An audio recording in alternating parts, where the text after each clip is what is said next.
Welcome back to my channel Manaswar coaching Bhabanipur. Calcutta ইউনিভার্সিটির semester ওয়ানে যে সমস্ত ছাত্রছাত্রী পরীক্ষায় বসতে চলেছ, যারা হিস্ট্রি অনার্স এবং তাদের SEC অর্থাৎ সেট পেপার বলি, তাদের জন্য শেষ মুহূর্তের সাজেশান। তোমাদের একের দাগে 30 মার্কের একটি প্রশ্নের উত্তর করতে হয়। একের দাগের প্রশ্ন অতি অবশ্যই তোমরা কমন পাবে।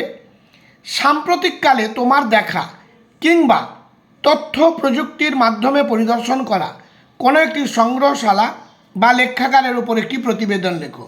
প্রশ্নটি 30 মার্কের জন্য। 10 মার্কের জন্য যে প্রশ্নগুলো তোমরা তৈরি করবে: একের দাগ সংগ্রহশালার শ্রেণীবিভাগ ও কার্যাবলী লেখো।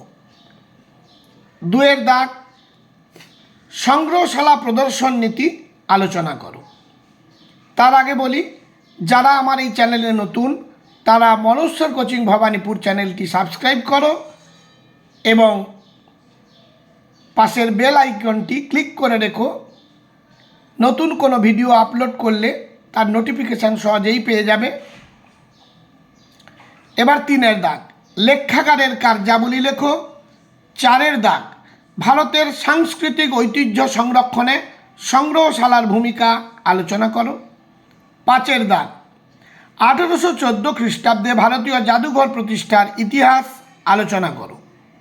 6 দাগ শিক্ষা ও সমাজের সম্প্রসারণে লেখাগারের ভূমিকা লেখো। এই অল্প কয়েকটি প্রশ্ন সাজেশান হিসেবে দিলাম। এগুলোর মধ্যে তোমরা কমন অতি অবশ্যই পরীক্ষাতে পাবে। আর এত কম সাজেশান একমাত্র এই চ্যানেলেই দেওয়া হয়। তোমরা ভরসা রেখে এগুলো তৈরি করতেই পারো। অতি অবশ্যই এগুলোর মধ্যে তোমরা কমন পাবে। আজ তাহলে এই পর্যন্ত।